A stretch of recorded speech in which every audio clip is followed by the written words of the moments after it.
मैं आज आपके लिए लेके आई हूँ क्यूट, ट्रेंडी और प्रोफेशनल वॉलेट्स की शॉर्ट लिस्ट, वो भी बजट फ्रेंडली प्राइस में।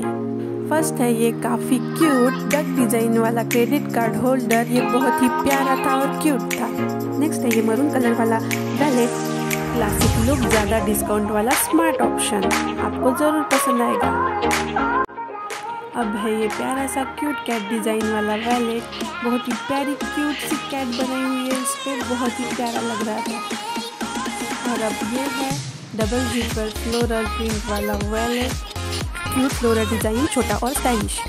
नेक्स्ट है ये cute avocado design card holder wallet for a woman, small stylish purse.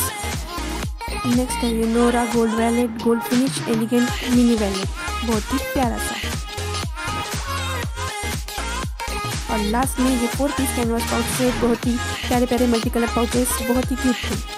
अगर आपको वीडियो अच्छी लगी तो लाइक शेयर सब्सक्राइब जरूर करें। Thank you, bye bye. Comment for a link.